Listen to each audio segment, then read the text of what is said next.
Exam में।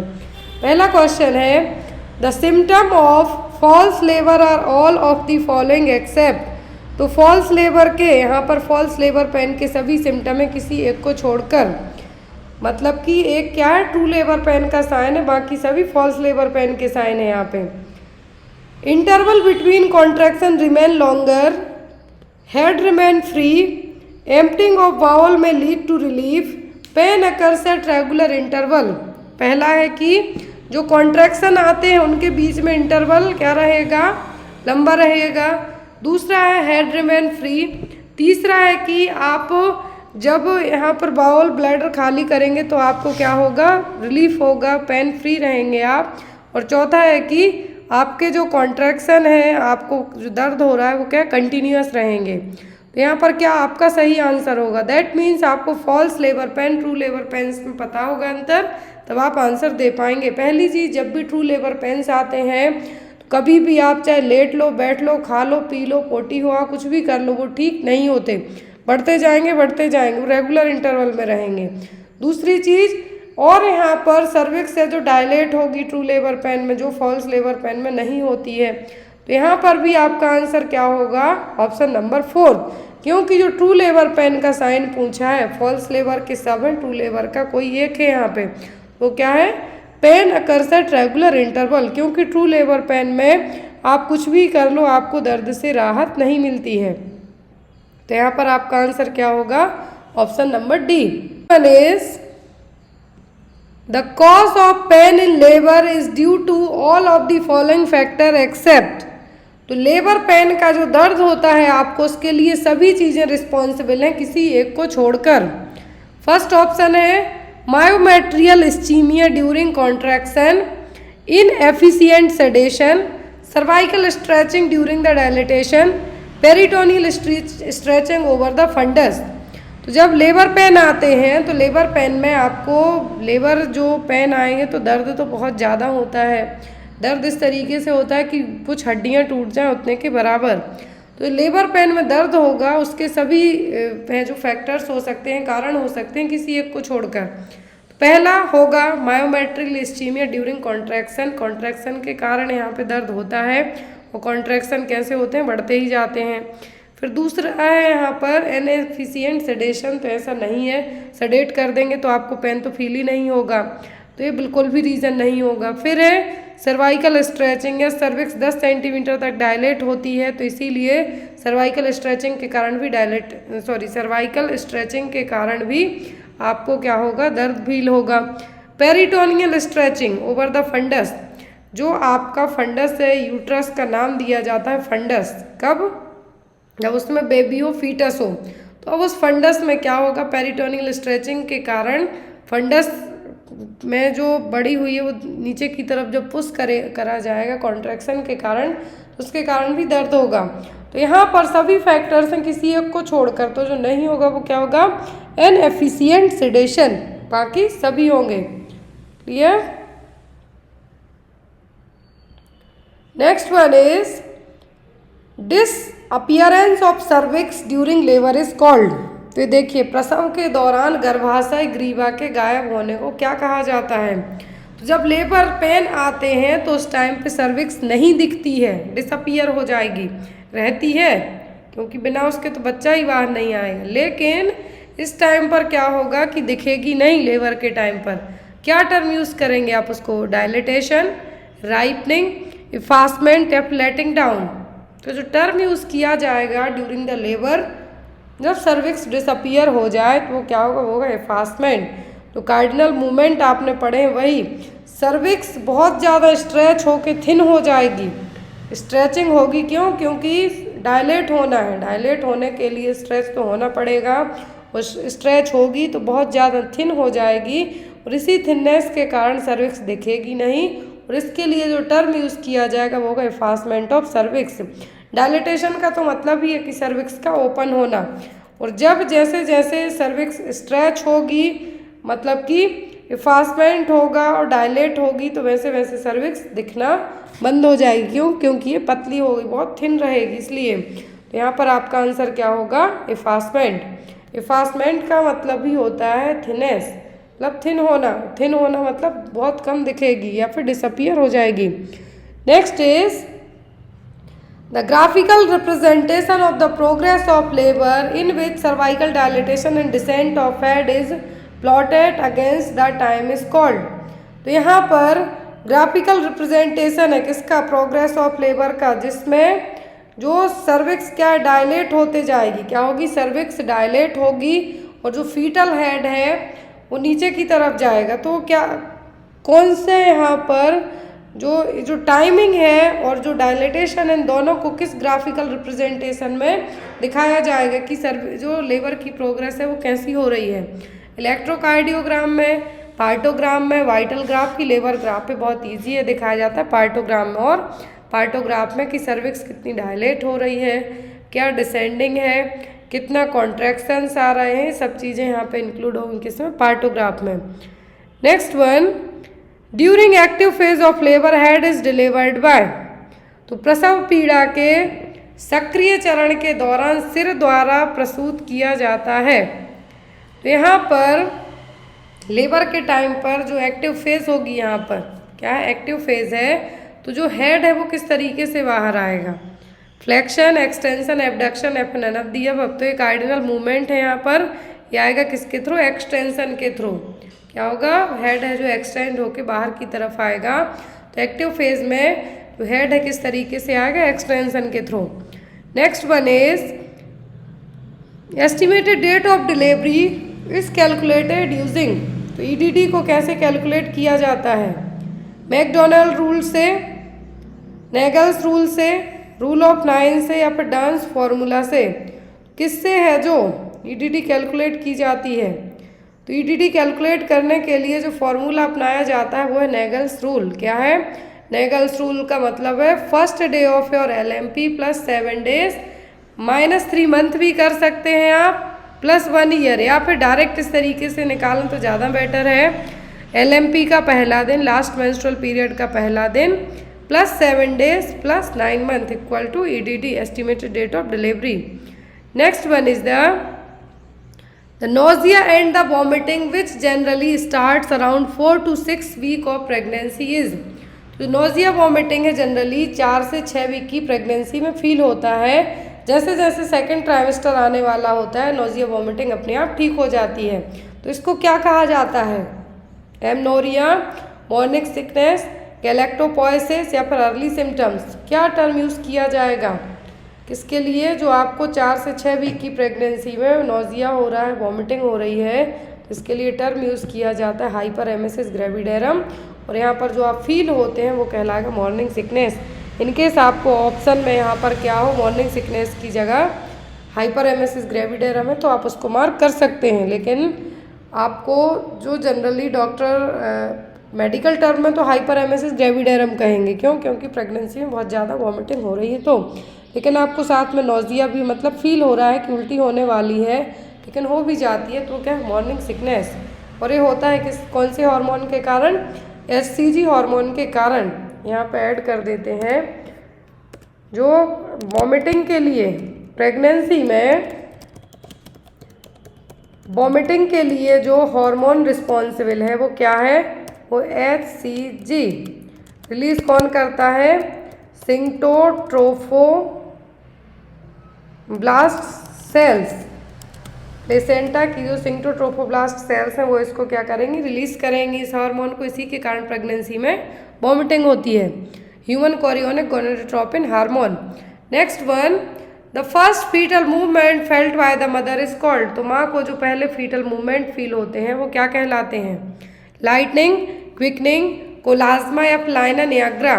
क्या जो पहले फीटल मूवमेंट फील होते हैं वो क्या कहलाते हैं, वो कहलाता है क्विकनिंग। क्या कहलाएगा, क्विकनिंग। तो यहाँ पर आपका आंसर क्या होगा, क्विकनिंग, जो कि माँ को 20 वीक की प्रेगनेंसी में, कब, 20 वीक की प्रेगनेंसी में फील होने लगते हैं। लाइना नियाग्रा तो जो एक्सीफेस्टर्नम से सिम्फाइसिस प्यूबिस तक स्ट्रेट लाइन है वो है। कोलाज्मा प्रेगनेंसी फेस मास्क है। लाइटनिंग का मतलब होता है कि 37 वीक की प्रेगनेंसी के बाद जो बेबी जो फंडल हाइट है चेस्ट तक पहुंचती है वो सडनली डाउन हो जाएगी, वो कहलाता है lightening. Next is the normal range of foetal heart rate in utero is, यदि बच्चा गर्भ में ही है, फीटस का मतलब कि बच्चा कहाँ है, यूट्रस में है, यूट्रस में है बच्चा, तो यहाँ पर जो फीटस है उसकी हार्ट रेट क्या होगी, 80 to 120 beat per minute, 100 to 120 beat per minute, 120 to 160 beat per minute, या फिर 180 to 220 बीट्स पर मिनट। क्या हार्ट रेट होगी यहाँ पर, तो होगी 120 से 160 बीट पर मिनट। कितना, 120 से 160 बीट पर मिनट तक। Next one, a woman who has delivered once a foetus who reach the stage viability is called, तो ऐसी वुमेन जिसने एक फीटस है जो डिलीवर किया है, women who has delivered once a foetus, एक बार फीटस डिलीवर किया है और जो वायबिलिटी स्टेज तक पहुंच गया है वो क्या है, ग्रेविडा, पेराइटी, नली पैरा या फिर प्रीमी पैरा, ये टर्म्स एग्जाम में आते हैं। तो यहाँ पर ऐसी फीमेल जिसने एक वायबिलिटी स्टेज तक प्रेगनेंसी को कंटिन्यू रखा है वो कहलाती है प्रीमी पैरा। क्या कहलाएगी, प्रीमी पैरा। ग्रेविडा का मतलब तो होगा क्या, प्रेग्नेंट है।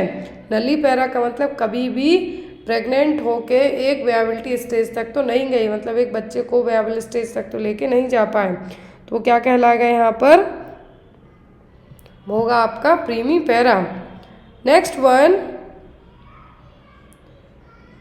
अ nutritional supplement that is prescribed in early pregnancy, इस अर्ली प्रेगनेंसी में क्या न्यूट्रिशनल सप्लीमेंट दिए जाते हैं, प्रारंभिक गर्भावस्था में निर्धारित किया गया पोषण पूरक क्या है, विटामिन ए, कैल्शियम, प्रोटीन या फिर फॉलिक एसिड, क्या है जो अर्ली प्रेगनेंसी में प्रिस्क्राइब किया जाता है, वो है यहाँ पर फॉलिक एसिड। क्यों, क्योंकि बच्चे को न्यूरल ट्यूब डिफेक्ट से हमें बचाना है, किससे, बच्चे को हमें एनटीडी से प्रिवेंट करना है, तो जो प्रिस्क्राइब किए जाते हैं वो folic acid.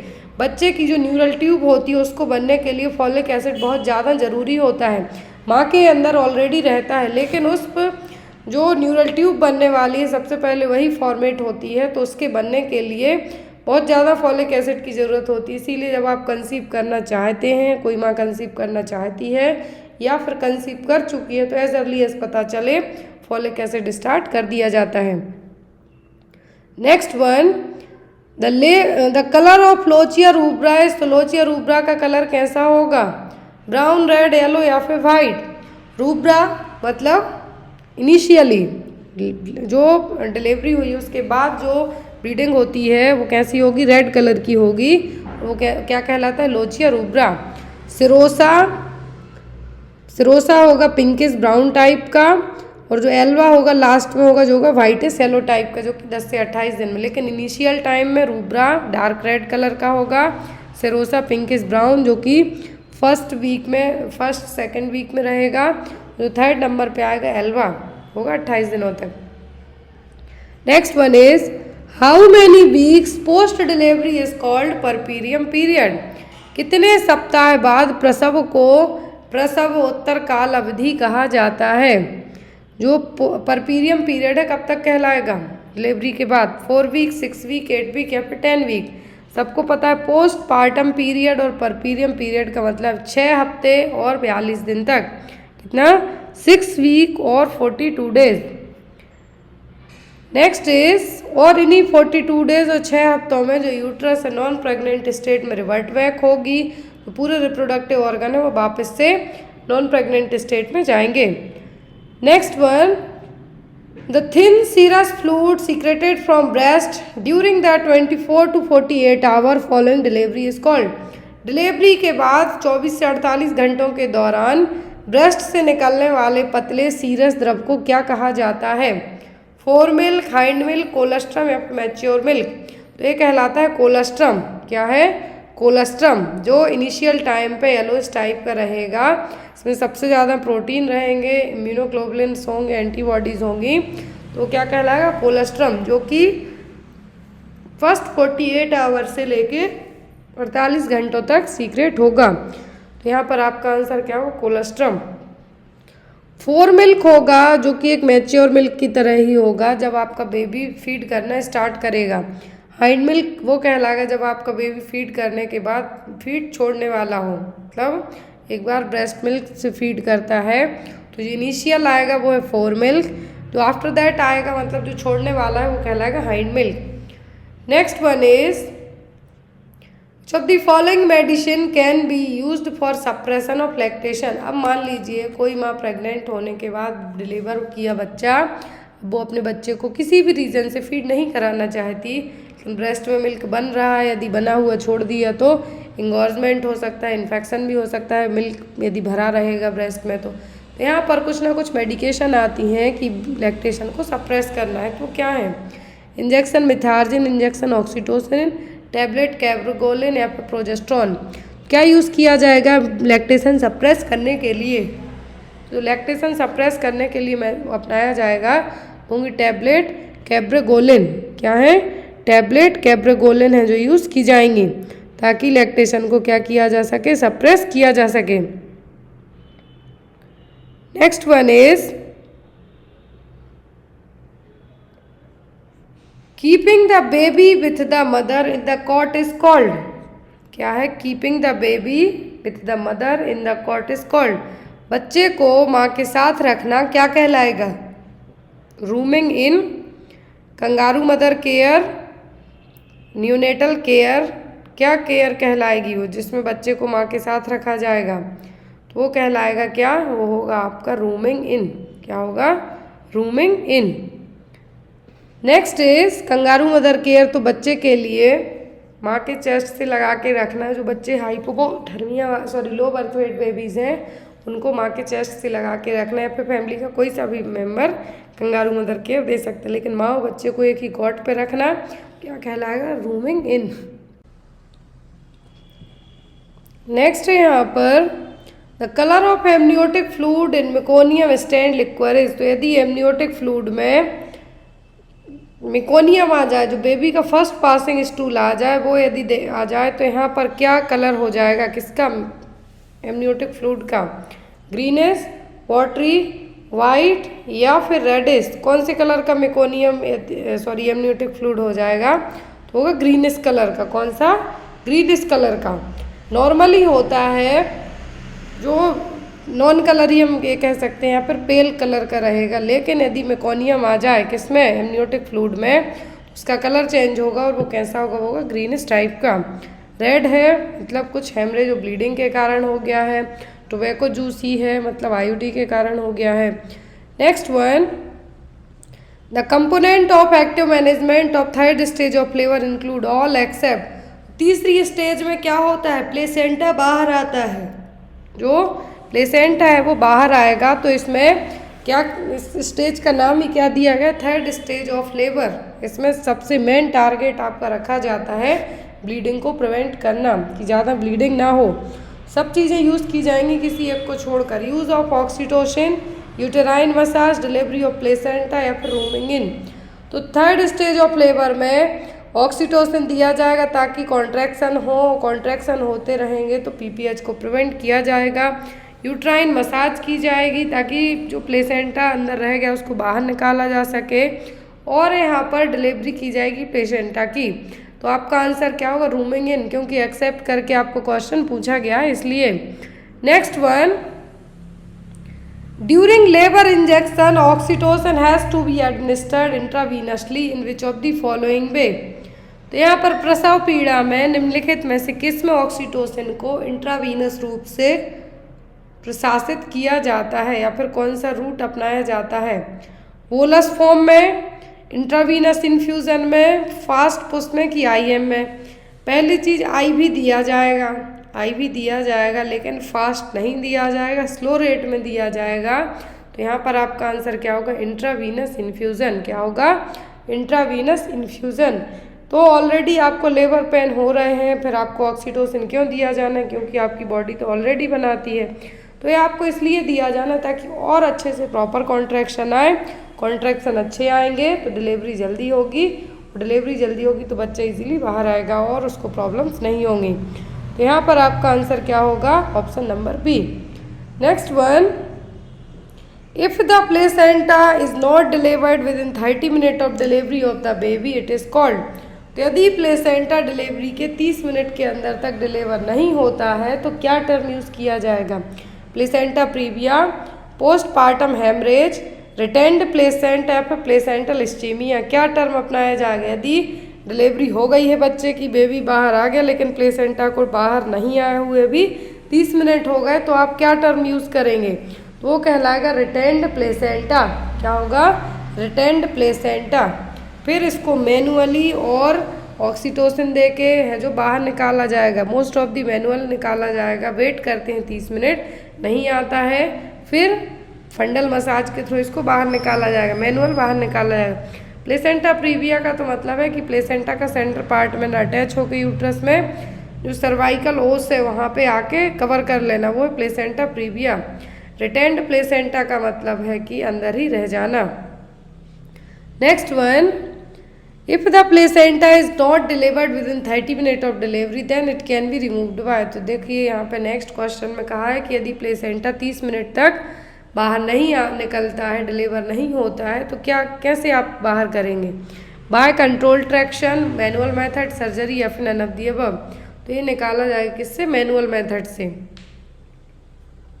Next one, episiotomy has to be done during. तो एपिजियोटॉमी कब की जाती है? Onset of labour, first stage of labour, second stage of labour या फिर थर्ड स्टेज ऑफ लेबर में।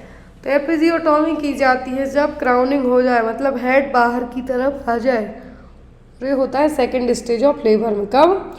सेकंड स्टेज ऑफ लेबर में। Next one, the normal birth weight of newborn in India is. और episiotomy में किया क्या जाएगा? एक छोटा सा पेरिनियल और वेजाइना के बीच में कट लगाया जाएगा। इसके फायदे भी हैं, एक ही जो एक्स्ट्रा लेसरेशन हो जाएगा यदि आपने एपिजियोटॉमी नहीं की। मान लीजिए नॉर्मल डिलीवरी तो होगी लेकिन एपिजियोटॉमी नहीं की, तो जो पेन होगा बाद में और जो लेसरेशन होगा उसको हील करना मुश्किल होगा एज़ कम्पेयर टू एपिजियोटॉमी के, इसीलिए एपिजियोटॉमी की जाती है। Next one, the normal birth weight of newborn in India. तो भारत में नवजात शिशु का सामान्य वजन कितना है?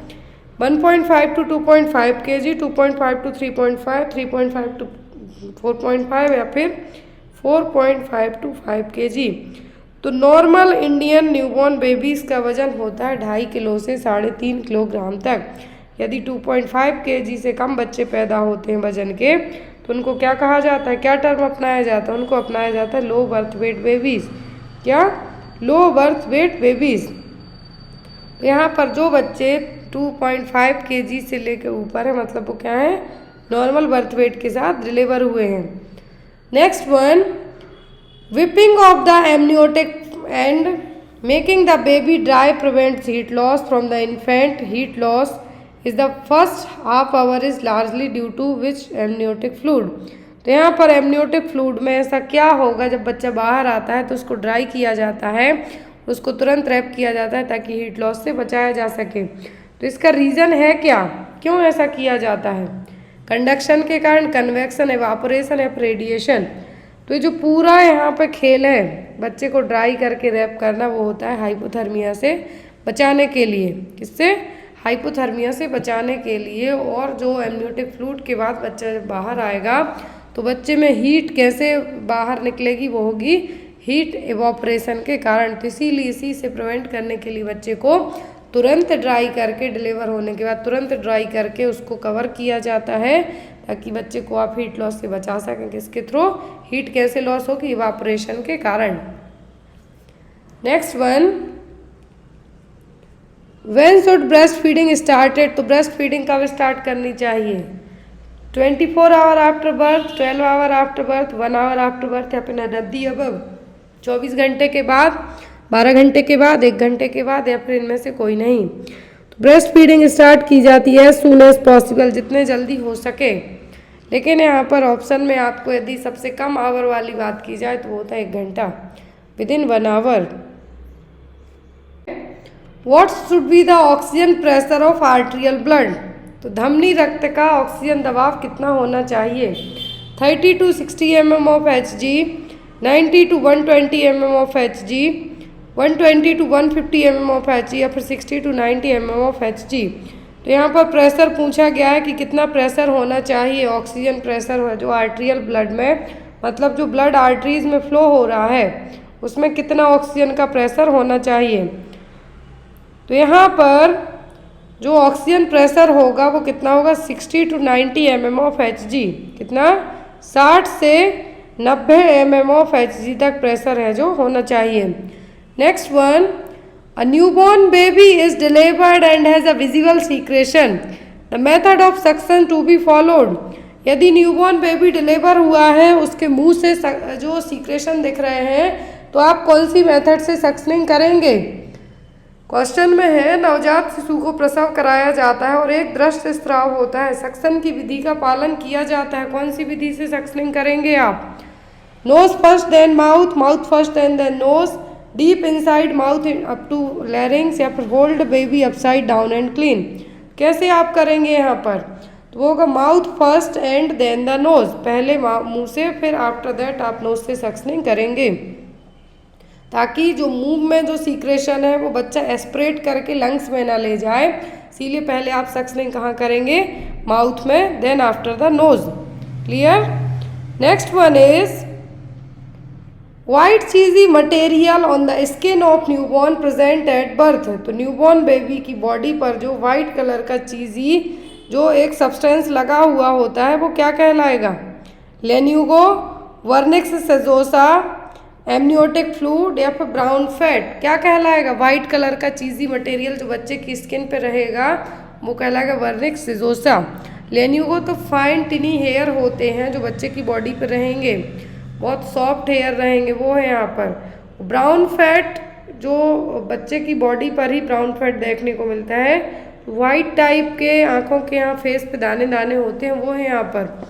Next one, flag sign is the indicator of which disease. Flag sign CHO में पूछा गया है, फ्लैग साइन किस डिसीज में देखने को मिलेगा?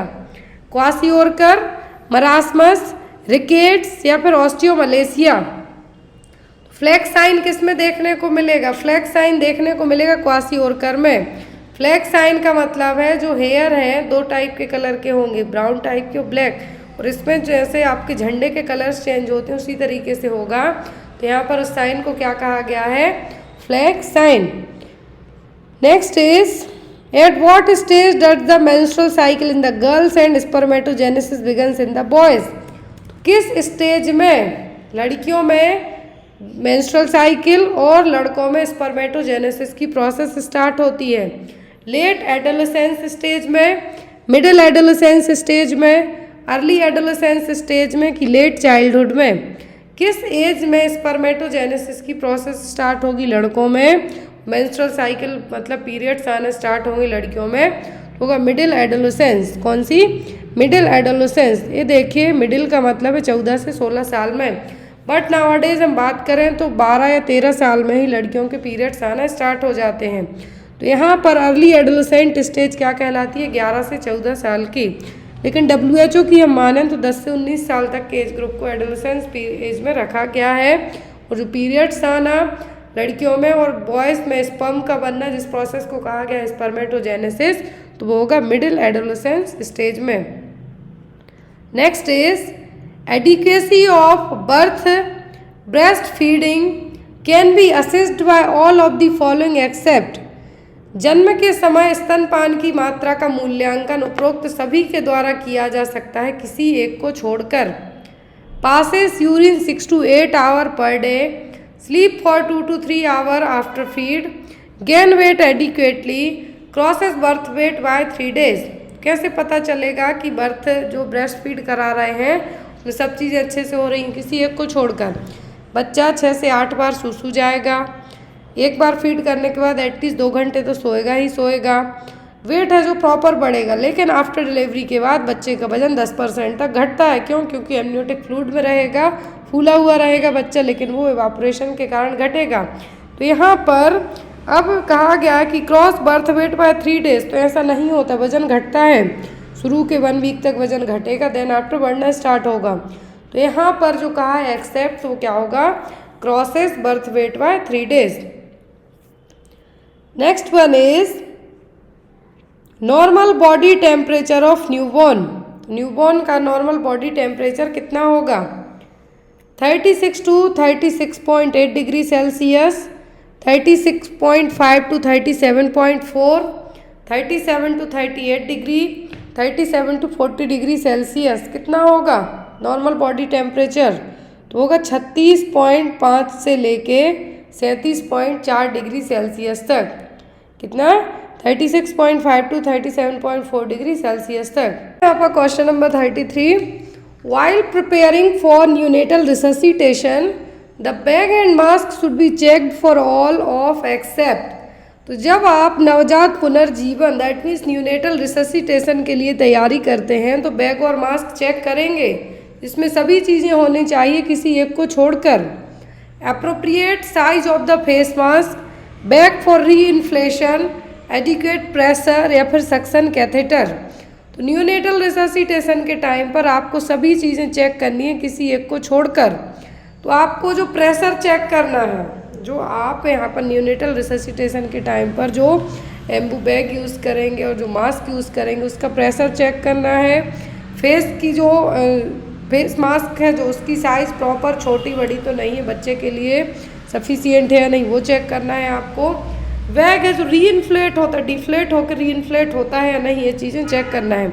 लेकिन सक्शन कैथेटर यहाँ पे आपको चेक नहीं करना है, बाकी 3 चीज़ें तो आपको चेक करनी है। तो न्यूनेटल रिससिटेशन के टाइम पर आपको सभी चीज़ें चेक करनी है किसी एक को छोड़कर, तो वो क्या होगा, होगा आपका सक्शन कैथेटर। न्यूनेटल रिससिटेशन में सबसे इनिशियल स्टेप होता है कि बच्चे को क्या करना, गर्माहट प्रोवाइड कराना, हीट सोर्स प्रोवाइड कराना, और यहाँ पर बच्चे का जो एयरवे है वो क्लियर होना चाहिए। तो ये सभी चीज़ों के लिए न्यूनेटल रिससिटेशन किया जाएगा। लेकिन यहाँ पर जो फर्स्ट स्टेप तो यही होता है बच्चे को क्या करना, ड्राई करना, दूसरा होता है एयरवे क्लियर करना, फिर बच्चे को स्टिमुलेट करना मतलब पीछे बैक साइड में बच्चे को रब करना, देन आफ्टर कॉर्ड को क्लैम्प करके कट करना, फिर आफ्टर दैट आता है परफॉर्म बैग मास्क वेंटिलेशन। तो यहाँ पर सक्शनिंग वाला सेक्शन है जो साइड रहेगा। तो यहाँ पर बैग और मास्क की यदि बात करते हैं आप तो सक्शन और कैथेटर यहाँ पर ज़रूरत नहीं है। Next one is the preterm newborn is a baby born at. तो प्रीटर्म नवजात शिशु किस समय पैदा होते हैं, less than 37 completed weeks of gestation, 38 completed weeks of gestation, 39 completed weeks of gestation, या फिर 40 लेस देन 40। तो यहाँ पर कितने वीक्स ऑफ जेस्टेशन में न्यूबॉर्न बेबी पैदा होंगे, सॉरी प्रीटर्म न्यूबॉर्न। तो प्रीटर्म का मतलब ही क्या होता है, समय से पहले। क्या है प्रीटर्म का मतलब, प्री का मतलब समय से पहले, तो समय से पहले हुए जो बच्चे उनको टाइम दिया जाता है प्रीटर्म। अब जो फुल टर्म तो होता है जब 37 वीक कंप्लीट हो जाए प्रेगनेंसी को, तब वो प्रेगनेंसी कहलाती है फुल टर्म प्रेगनेंसी। लेकिन यदि इसके पहले ही बच्चा पैदा हो जाता है तो वो कहलाते हैं प्रीटर्म न्यूबॉर्न बेबी। तो लेबर पेन आते हैं वो कहलाते हैं प्रीटर्म लेबर। तो यहाँ पर कितना होगा, 37 को तो कंप्लीट माना जाता है कि 37 वीक पूरे हो गए मतलब टर्म प्रेगनेंसी है, और जो बच्चे पैदा होंगे उनमें टर्म न्यूबॉर्न कहलाएंगे। लेकिन समय से पहले मतलब कि 37 हफ्तों से पहले, इतना 37 हफ्तों से पहले जो बच्चे यदि डिलीवर हो जाएं वो क्या कहलाते हैं, वो कहलाएंगे प्रीटर्म न्यूबॉर्न बेबी। बच्चे 37 हफ्ते के पहले पैदा होते हैं वो क्या कहलाते हैं, प्रीटर्म न्यूबॉर्न बेबी। जो 37 वीक के बाद होते हैं वो क्या कहलाते हैं, टर्म न्यूबॉर्न। लेकिन इसमें भी कैटेगरीज होती है, प्रीटर्म में भी जो 36 वीक के पहले हो जाएं या फिर जो 34 वीक के पहले हो जाएं तो क्या कहलाते हैं, अर्ली प्रीटर्म। तो यहाँ पर लेट प्रीटर्म की बात, सॉरी लेट टर्म की बात करें तो वो कहलाते हैं पोस्ट टर्म प्रेगनेंसी, वो कहलाती है 42 वीक की। मोस्ट ऑफ दी एग्जाम में आपको यदि पीडियाट्रिक्स से बेसिक क्वेश्चंस आते हैं और स्पेशली जेस्टेशनल पीरियड को लेके, तो आपको term pregnancy, pre term, post term, weight कितना होगा, कितने दिनों में वजन कितना बढ़ेगा, वो सब चीज़ें आपको आती हैं और जो क्लासेस ऑलरेडी चैनल पर अपडेट भी की गई हैं। Next one, what is the vitamin K dose for preterm baby at birth. Vitamin K का कितना डोज होना चाहिए प्रीटर्म बेबी में। प्रीटर्म बेबी यहाँ पर कंसीडर किया गया है कि प्रीटर्म है मतलब जो नॉर्मल बर्थ वेट है वो भी कम रहेगा। कितना डोज दिया जाएगा, 1 mg by IV route, 0.5 mg by IM route, 0.5 mg by subcutaneous route या फिर 2 mg बाय IM रूट। पहली चीज़ टोटल डोज दिया जाता है eight the time of birth 1 mg, कितना 1 mg। लेकिन प्रीटम बेबी यदि वजन के हिसाब से कहें तो यहाँ पर 2 किलोग्राम से कम कंसीडर किया जाएगा, 2 kg से कम कंसीडर होगा। और यदि आपको वजन ना कहे कि प्रीटम डायरेक्ट पूछा है तब आपको पूरा हाफ डोज कर देना है। कितना? 0.5 डोज कर देना है। क्यों दिया जाता है विटामिन के का dose eight the time of birth? क्योंकि बच्चे को आपको हेमरेज से प्रिवेंट करना है। क्या है? बच्चे को हेमरेज से प्रिवेंट करने के लिए विटामिन के का इंजेक्शन बच्चे को दिया जाएगा। अब यहाँ पर प्रीटम की बात करें तो कितना हो जाएगा? 0.5। और हमेशा इंट्रामस्कुलर रूट से ही दिया जाता है। किससे? इंट्रामस्कुलर रूट से, वास्टस लैटरलिस मसल्स में। ये चीज़ याद रखें। बच्चों को स्पेशली इन्फेंसी पीरियड तक जितने भी IM इंजेक्शन दिए जाते हैं उसके लिए जो मसल्स यूज़ की जाती हैं वो वास्टस लैटरलिस मसल्स। अब यहाँ पर विटामिन के दिया जा रहा है प्रीटम बच्चे को तो कितना होगा? 0.5 mg। ये देखिए यहाँ पर यदि बच्चा 37 वीक के पहले और उसका बर्थ वेट है जो 1000 ग्राम से कम है, लेस देन 1 किलोग्राम और 1000 ग्राम से कम है, तब उसको डोज दिया जाएगा वो होगा 0.5 mg। प्रीटम बेबी कंसीडर किए जाते हैं 37 वीक के जेस्टेशनल पीरियड के पहले पैदा हो गए। दूसरी चीज़, when the birth weight is less than 1000 gram at the time of birth, तो यहाँ पर कितना दिया जाएगा? विटामिन के हाफ कर देंगे। यदि टर्म बेबी है कितना देंगे? 1 mg by the IM route. ये आपको याद रखना है, आपको एग्जाम में ये चीज़ आ सकती है। Next one, all clotting factor are synthesised by liver except, तो सभी क्लॉटिंग फैक्टर लिवर के थ्रू सिंथेसाइज्ड होंगे किसी एक को छोड़कर। क्लॉटिंग फैक्टर आपने पढ़े हैं तो यहाँ पर सभी कैसे सिंथेसाइज्ड होंगे? लिवर के थ्रू, लेकिन किसी एक को छोड़कर। फैक्टर 4, फैक्टर फर्स्ट, फैक्टर 5 या फिर फैक्टर 8। तो यहाँ पर क्लॉटिंग फैक्टर क्या है? क्लॉटिंग फैक्टर्स हैं जो यहाँ पर सभी कैसे लिवर के थ्रू सिंथेसाइज्ड हो गए, लेकिन एक को छोड़कर, वो फैक्टर 4। फैक्टर 4 क्यों? क्योंकि फैक्टर 4 क्या है? कैल्शियम आयन है। कैल्शियम आयन का सबसे ज़्यादा सिंथेसाइजेशन और एब्जॉर्प्शन होता है कहाँ पे? बोन्स में, ना कि लिवर में होगा। तो जितने भी हैं यहाँ पर सभी का सिंथेसाइजेशन लिवर कर लेगा, लेकिन एक को छोड़कर, तो वो होगा कैल्शियम। वो कैल्शियम कौन सा है? चौथे नंबर का। तो यहाँ पे आपको ये चीज़ याद रखना है, कैल्शियम है, इसीलिए यहाँ पर क्या होगा? फैक्टर 4 क्या है? कैल्शियम आयन है, इसीलिए कहाँ पे एब्जॉर्ब होंगे? बोन्स में, ना कि लीवर में। फर्स्ट क्या है? Fibrinogen, prothrombin, tissue thromboplastin, calcium ion, labile factors, stable factor, anti haemophilic factor. फिर आता है क्रिसमस और 8वें नंबर का। तो ये मैंने यहाँ पे इसलिए स्टॉप किया क्योंकि इसी के कारण हीमोफीलिया, आपने बीमारी का नाम सुना है, मोती फैक्टर 8 की डेफिशिएंसी के कारण। Haemophilia A, haemophilia B, most of the होता है 8 नंबर के फैक्टर के कारण। फिर आता है फैक्टर 10, 11, 12 और 13। तो यहाँ पर जो मोस्टली एग्जाम में या तो कैल्शियम आयन वाला 4th पूछा जाता है, या फिर हीमोफीलिया पूछा जाएगा, या फिर टोटल कितने फैक्टर होते हैं। नेक्स्ट वन है यहाँ पर question number 37, the birth weight of baby triplets at which age. तो बच्चे का जन्म के समय जो वजन है वो 3 गुना कब हो जाएगा? 3 साल में, 1 साल में, 2 साल में, या फिर 6 महीने में? कब बच्चे का वजन है 3 गुना हो जाएगा? तो बच्चे का वजन 3 गुना होगा 1 साल की उम्र में। जनरली डबल होता है बच्चे का वजन 5 से 6 महीने में। मैंने यहाँ पे चीज़ें इसलिए ऐड की हैं, आपको एग्जाम में आती हैं इसलिए। यदि बच्चे के वजन की डबल की बात करें, मान लीजिए किसी बच्चे का वजन नॉर्मल बर्थ वेट ही ले लो 2.5 kg है, हो सकता है आपको एग्जाम में इस तरीके से ना आए, एग्जाम में आपको बच्चे का वजन बताया जाए कि बच्चा जब पैदा हुआ था तो वजन इतना था, बच्चा 6 महीने का हो गया तो वजन कितना होगा, या फिर 1 साल का हो गया तो कितना होगा, इस तरीके से। तो वजन है जो बच्चे का डबल होता है 5 से 6 महीने में। वेट की बात करें तो यदि 2.5 kg eight the time of birth, तो बच्चे का वजन 5 किलोग्राम, डबल मतलब 5 kg 2.5 का, तो होगा 5 से 6 महीने की एज में। दैट मीन्स बच्चा प्रॉपर ग्रोथ कर रहा है। 3 गुना हो जाएगा मतलब 7.5 किलो तक। तो वो होगा कब एज, किस एज में, जब बच्चे की उम्र 12 महीने या फिर 1 साल हो जाए। 4 टाइम्स होगा जब बच्चे की उम्र 2 साल हो जाए, 24 महीने। 5 गुना होगा जब 3 साल हो जाएगा। तो यहाँ पर बच्चे का वजन इनिशियल टाइम में बहुत फास्ट बढ़ता है। तो यहाँ पर यदि बर्थ वेट इस तरीके से आए तो आपको याद रखना है। नेक्स्ट है यहाँ पर question, at which age size of head reach 90% of the adult head size. ये बेसिक क्वेश्चन पीडियाट्रिक के एग्जाम में बहुत आते हैं, स्पेशली ANM, GNM और NHM CHO में तो आते ही आते हैं। क्वेश्चन है यहाँ पर, at which age size of head reach 90% of the adult head size. बच्चे की जो हेड साइज है किस उम्र में एडल्ट हेड साइज के 90% तक बढ़ जाएगी?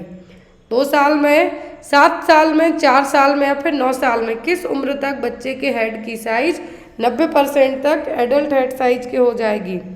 तो वो होती है 2 साल की उम्र में। किसमें? जब बच्चे की उम्र 2 साल तक हो जाती है तो इस उम्र तक बच्चे की जो हेड की साइज है, जो एडल्ट है, मान लीजिए आप ही के यहाँ बच्चे हैं तो आप उनको देखिए, बच्चा यदि 2 साल का है तो आपके हेड से थोड़ा छोटा ही उसका सिर लगेगा। तो यहाँ पर वो क्या होगा, 2 साल तक की उम्र में 90% तक बच्चे के हेड की साइज एडल्ट हेड साइज के बराबर 90% तक मैच कर जाएगी। नेक्स्ट है आपको question number 39,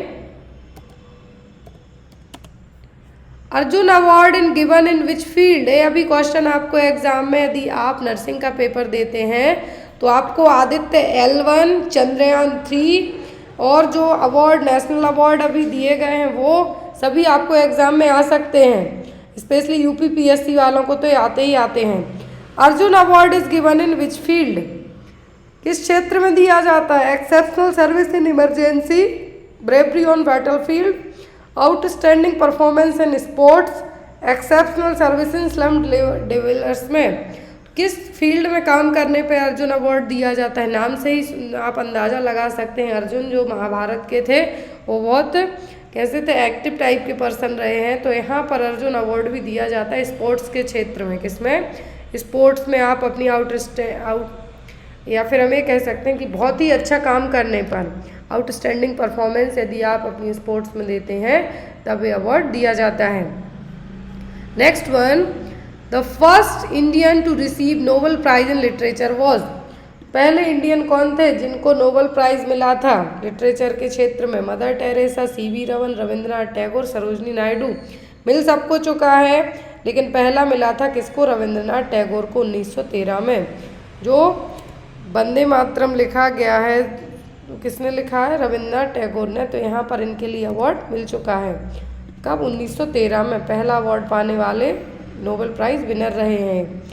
next is, which of the following disease is not transmitted by bacteria. तो बैक्टीरिया से क्या नहीं होगा? वुफिंग कफ, टाइफाइड, मलेरिया, फिर none of the above. Typhoid का तो पॉजिटिव एजेंट ही है salmonella typhi.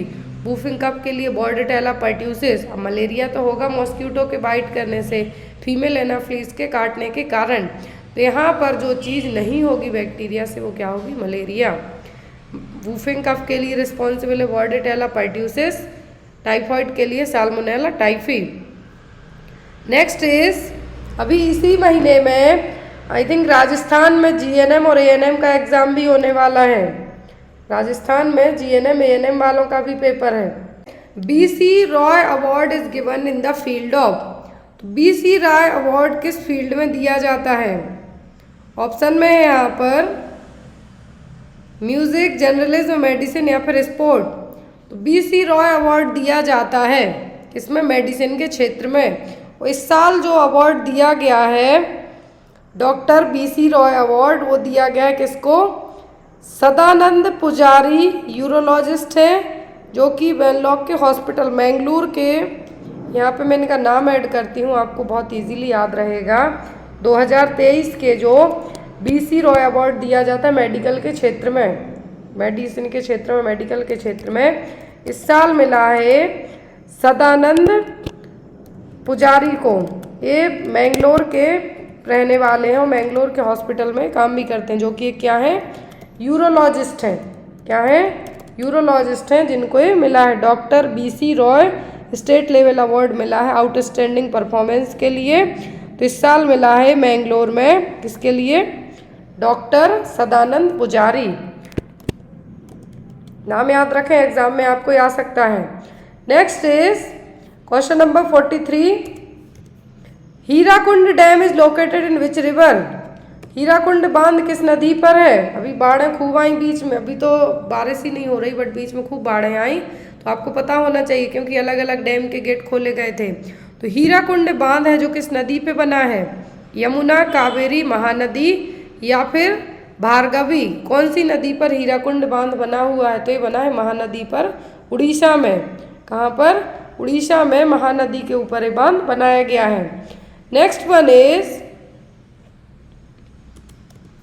Which of the following country is not larger than India in terms of geographical area? Geographical area का मतलब है भौगोलिक क्षेत्र की दृष्टि से निम्नलिखित में से कौन सा देश भारत से बड़ा नहीं है? इंडोनेशिया, ऑस्ट्रेलिया, ब्राज़ील या फिर कनाडा? जनता की दृष्टि say that means based on the population India भी टॉप पे पहुंच गया, चाइना को भी पीछे छोड़ गया है।